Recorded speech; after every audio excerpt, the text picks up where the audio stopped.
demanda ante la Corte Interamericana. Asimismo, la Corte Europea de Derechos Humanos 249 y el Grupo de Trabajo sobre las Desapariciones Forzadas o Involuntarias de Naciones Unidas 250 han verificado prácticas similares en otros países. 138. Por ende,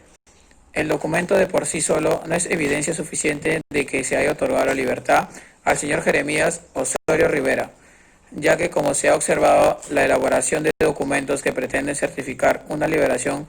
es común en diversos países, y en específico en el Perú. De este modo, el tribunal pasa a pronunciarse sobre los otros elementos de prueba que está relacionado con la supuesta liberación para establecer la veracidad o falsedad ideológica de las afirmaciones y el referido documento denominado Constancia de Libertad. Con respecto a los testimonios de las personas que habrían presenciado la salida de una persona de la base contrasubversiva de Cajatambo, el 1 de mayo de 1991, este tribunal considera que existen elementos que hacen dudar la credibilidad de los relatos. En efecto, las declaraciones fueron otorgadas 17 años después de los hechos. Adicionalmente, de las declaraciones otorgadas por el señor Simeón Retuerto Roque, se constata contradicciones en cuanto a la identificación de las personas que vio salir de la base contrasubversiva de Cajatambo, ya que en su primera declaración niega a conocer datos sobre el señor Jeremías Osorio Rivera o recordar cómo iba vestido al salir de la referida base, pero en su segunda declaración mantenerse en que se trataba de un conocido, pero describiendo su ropa y otros datos que no menciona antes. Si bien las contradicciones no son graves, como tales llevan a dudar sobre la veracidad de si en realidad era el señor Jeremías Osorio Rivera quien salía de la base contrasubversiva de Cajatambo. Por su parte, el señor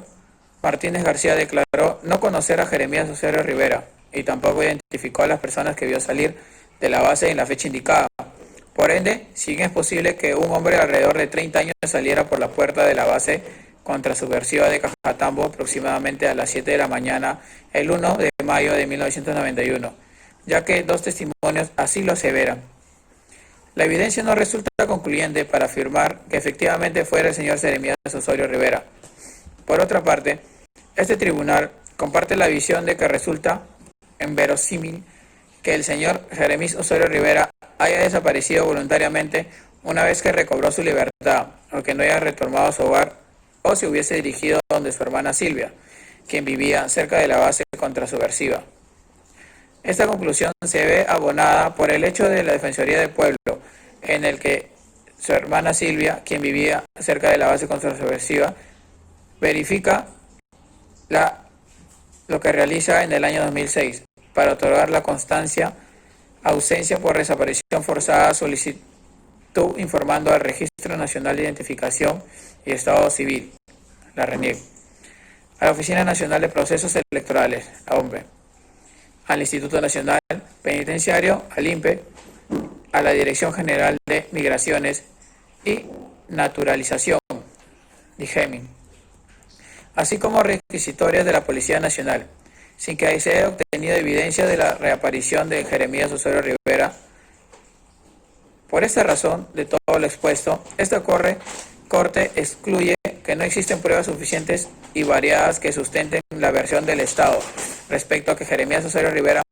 fuera puesto en libertad de la base contrasubversiva de Cajatambo el 1 de mayo de 1991, siendo que la última noticia que se tiene de él fue que se encontraba bajo la custodia estatal. En este sentido, la prueba invocada no resulta suficiente para sustentar la explicación brindada por el Estado, lo cual resulta insatisfactorio para desvirtuar la participación estatal en los hechos materias del presente caso. Los fundamentos del demandante.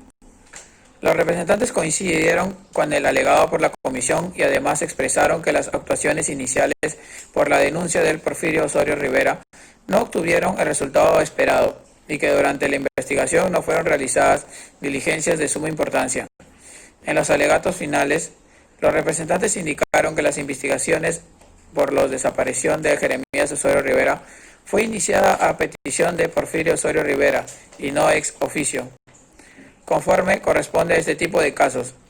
Los representantes recordaron que la intervención de la jurisdicción militar como un fuero para investigar, sancionar a los autores de graves violaciones de derechos humanos es contrario a la Convención Americana. Juzgar y aseguraron que dicho fuero tenía que por única finalidad sustraer a los procesados por graves crímenes de las personas de la percusión penal del fuero común y procurar su impunidad. Por esto, los representantes consideraron que el Estado vulneró el derecho al juez natural y el debido proceso, el cual a su vez se encuentra íntimamente ligado al derecho de acceso a la justicia